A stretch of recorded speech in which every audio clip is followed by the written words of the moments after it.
Man. If you listen to the Dated podcast right now, you on the way to work. Email your boss and say you're not coming in no more.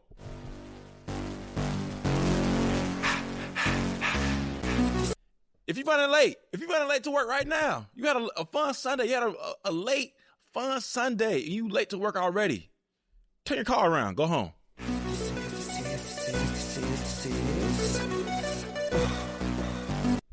If your rent 15 days late and you say, I don't know how I'm going to pay it, oh my God, my landlord is upset at me, don't pay it.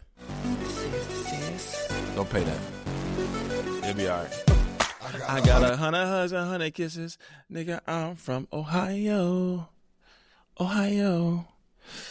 Man, it's been a crazy week. Welcome back to Dated. Sorry.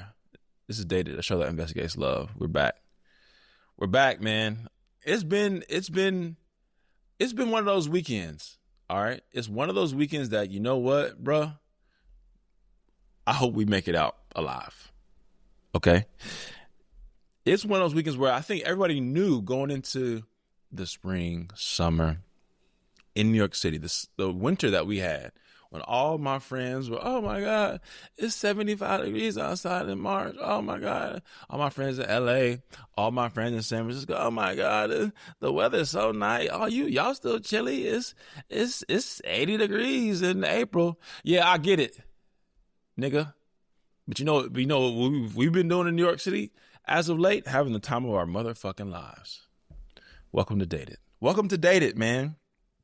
This episode is it's just me because I had some technical difficulties this past weekend recording an episode. I'm gonna try to get the episode out still this week, but this is Monday morning.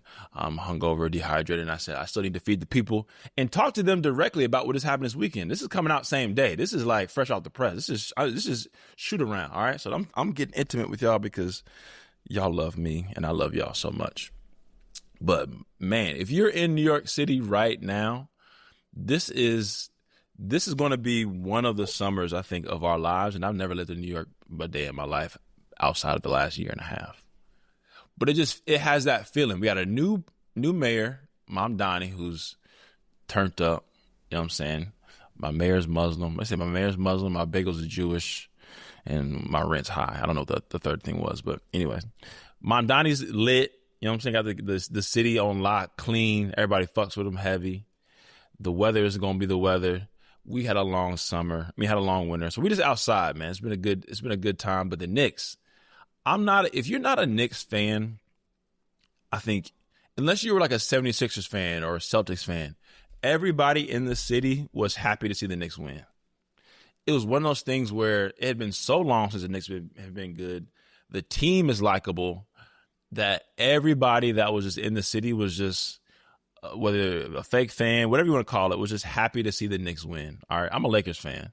I grew up watching the Lakers, and but the energy, the community that the Knicks winning brought was like unmatched. And I've lived in a couple different cities that teams have won. I lived in Echo Park when the Dodgers won the World Series. I lived in Chicago right after the Cubs won the World Series in 2017. They won it the year before. I think I was in LA or just moved to LA when the Lakers had won. So like I had been in these cities where teams were really good, but there was nothing like this. All the videos you see of people on buses and crowds of people watching outside, like all that shit was real. And it was in multiple parts of the city. It wasn't like, you know, when your mom sends you a voicemail or an email, a voicemail, or like a video from TikTok, and it's like, New York is flooding. And it's just really one street where the shit was backed up and it's flooding and like whatever.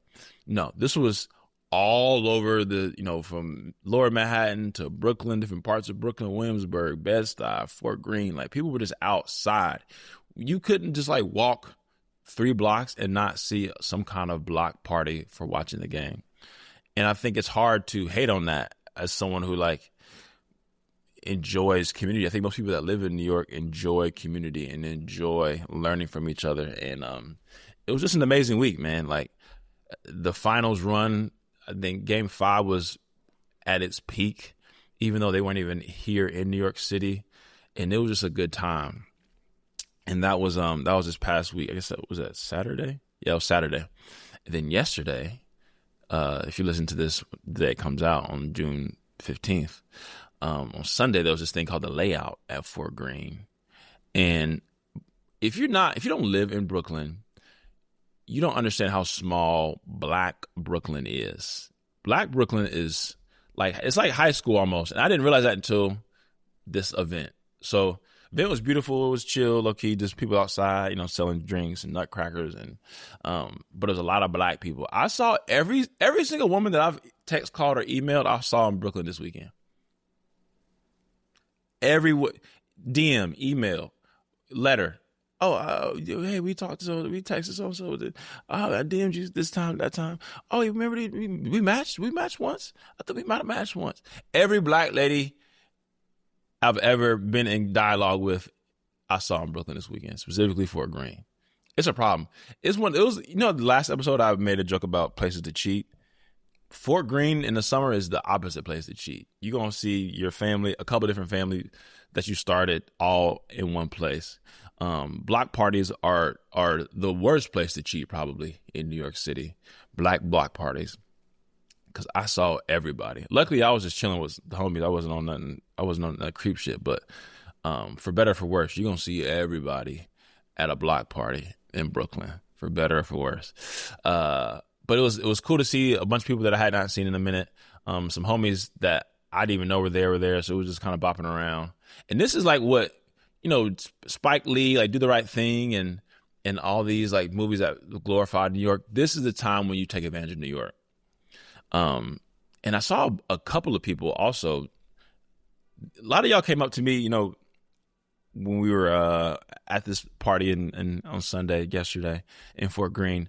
And it honestly takes me back every time somebody says something to me in person, because this show isn't like massive, right? I don't have a massive following, but legitimately yesterday, y'all, about 7 or 8 people came up to me and said they liked the pod, they liked the clips, and it really meant a lot. I make a lot of jokes on this podcast about dating and this outlandish shit sometimes, and I really appreciate the community that we're building, and y'all continue to show me that y'all are part of my community by just saying what's up in person. I like your shit.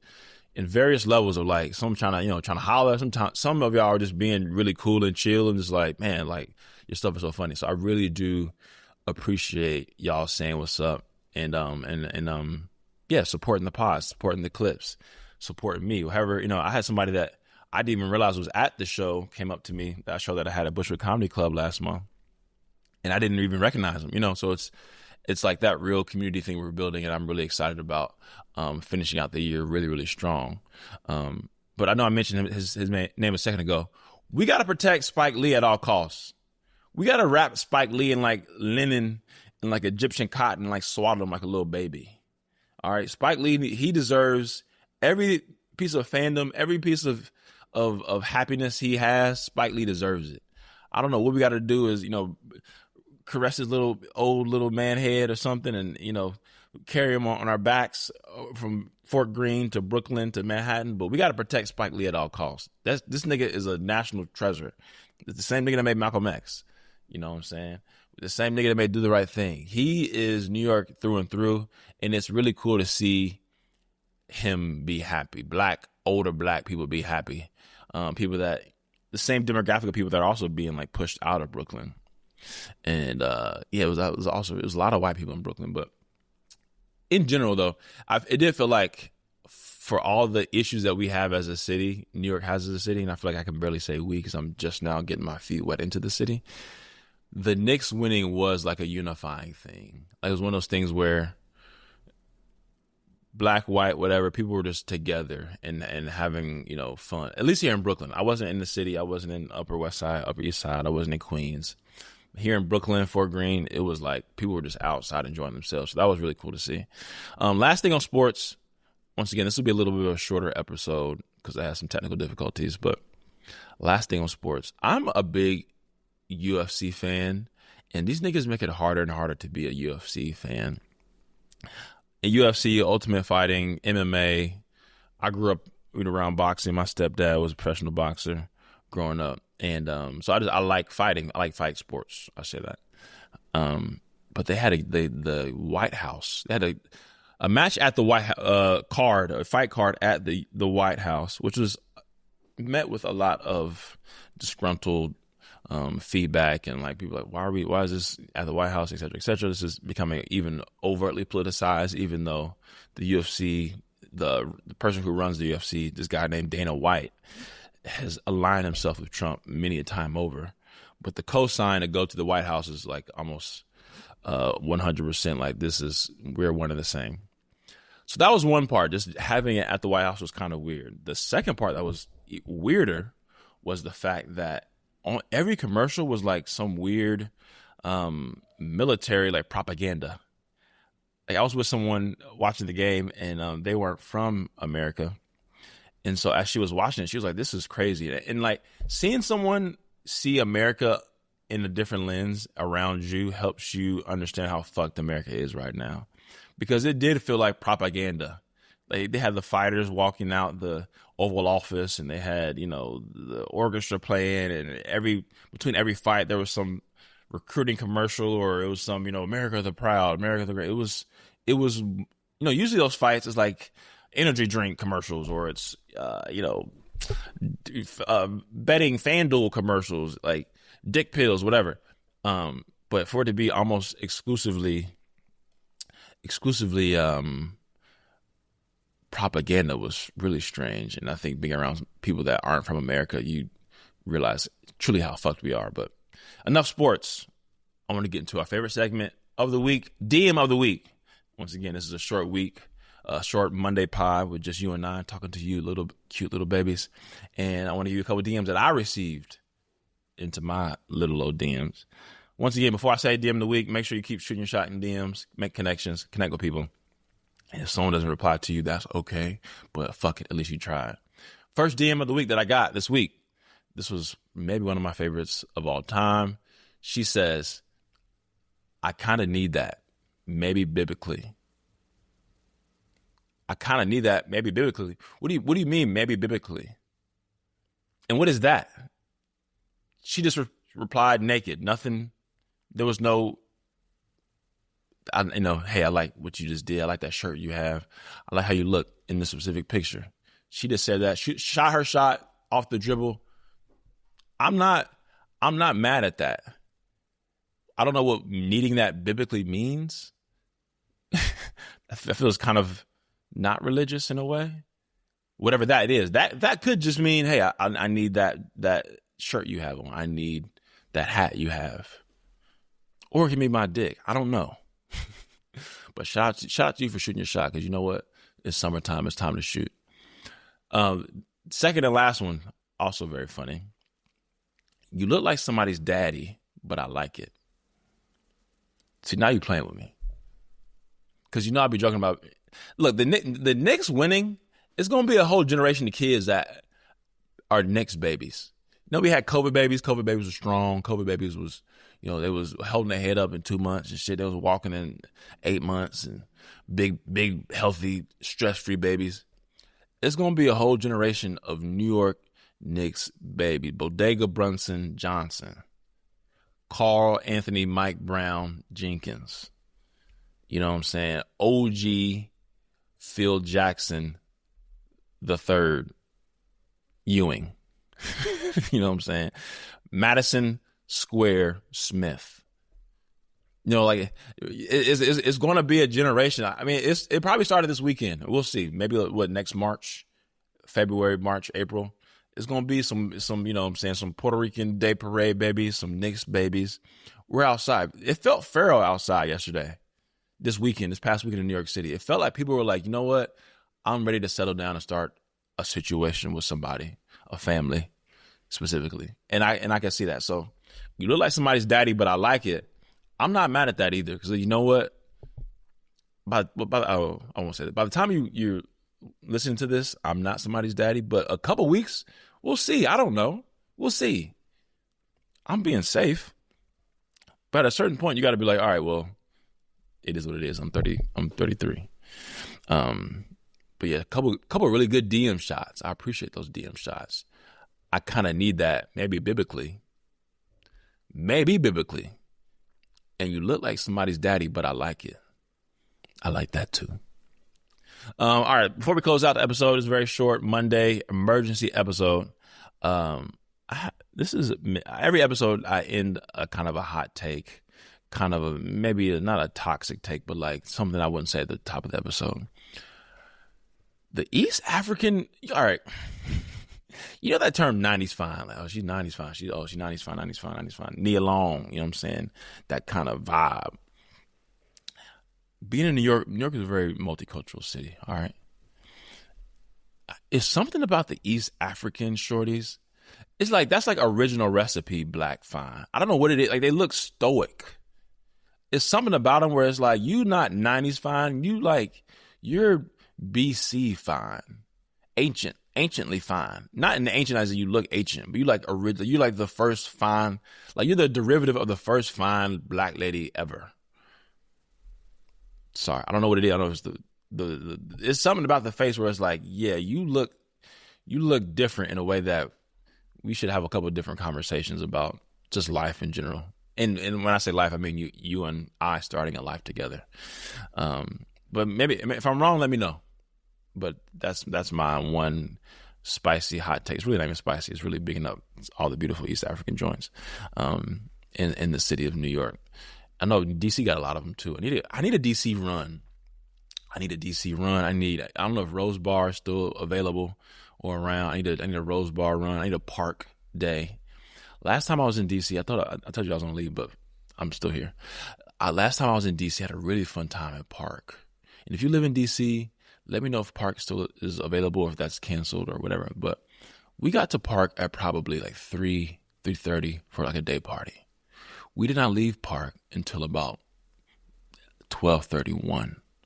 We got to Park. Park is like this, I guess it's known for day parties in Washington, D.C. And I know D.C. is known for the day party kind of black, vibes, culture. I don't know if it's still like that, but I know this is probably 6, 7, 8 years ago. We was in that bitch literally for 8 or so hours. And it was one of those fun things where we got a table, we got bottles, and then people kind of came and went. So it was like this weird, a couple bottles, and then 2 or 3 people leave, 1 person comes. 1 person leaves, 2 or 3 people come. 2 or 3 people come, 5 people leave. And it was just like this weird revolving door of people and bottles. Oh, we running out. Oh, okay, this dude comes in, brings it. And it was fun. And this feels like one of those summers where we're just going to be doing shit that is fun, rent's expensive, Trump's president, the world is ending, America's ending, but I feel like a lot of us are like, you know what we will do, whether you live in New York, whether you live in Chicago, whether you live in Nashville, whether you live in Los Angeles, we need to be having fun, especially my people of color. We need to be outside, enjoying ourselves, making community, enjoying our community, supporting people in the community. A lot of our small businesses out there, you're thinking about date night, find the little black-owned spots, find the little wine bars, go buy a bottle of wine at the little, upstart wine shop. Go buy some cupcakes from the black bakery chick. Take the extra 15 minutes just to Google and look up shit in your city, especially in New York. There's so many black-owned businesses around there. Like I'm having my birthday at a little black-owned wine spot, or I think they do sell wine here in Brooklyn. And I'm gonna try to be better at that too, and support each other. I think the point where we're at in this world is we have to be community-based. We have to organize as a community, whatever your interests are, black, white, queer, whatever, especially during Pride. Support the homies, protect the homies, and take that little extra second. We all can't be perfect, right? We're all going to use Amazon every now and then. We're all going to, have an emergency, need to go to Target, whatever it is. But when you have a moment, when you have a second, we have intention in mind. Support your people, because people fucking need it. But anyways, y'all, that's another episode of Dated. A short Dated. All right. Once again, I'm sorry. We had some technical difficulties. Shit was hectic this weekend. I'm doing this all by my motherfucking self. Next time you hear from me, in a couple weeks is my birthday. When you hear this, 10 days. My birthday's in 10 days. And 34 is coming fast, dog. 34 is that first birthday where I'm like, oh, okay, nigga. Watch yourself. We getting there. We getting there. I still feel good though. I still feel like, you know what I'm saying, I can fight good. I still feel like I look great. But it's one of them birthdays where it's like, all right, big dog, gotta get your shit together. I was at the park. I keep saying I'm gonna leave, and I keep thinking these different little moments. I was at the park a couple of days ago, and some homies of mine that I have recently just met, a little older. Sometimes talking to people that are a little bit older is super helpful, especially when you're in the arts, because they can give you some perspective. And Buddy, he's from London, or at least the UK, and lives here now, and is a DJ. And he was telling me that, I'm expressing like I'm gonna be 34. I feel old. I feel kind of like, oh shit. And he was like, New York is one of those cities where 34 is not old at all. Like, there's so many people that are still trying to figure this shit out at 35, 36, 37, 40, are just now catching their wave. And I was like, you're kind of right. And a lot of my friends are in that space. They just look really good. They look young as fuck. But low key, a lot of our, the famous comedians, people that we like, are all low key 37, 38, 42, and just hitting their stride. But I think for me, it's one of those things to be vulnerable with y'all, is that I want to be going into 34. I really want to be in that space where, even if I'm not exactly where I want to be, I can see that I'm ascending up the mountain. Like, you're going on a hike and you're like pulling up to the hike, or you're finishing a hard workout and it's like, fuck, I haven't even started yet. I haven't started the hard set yet. I'm just warming up.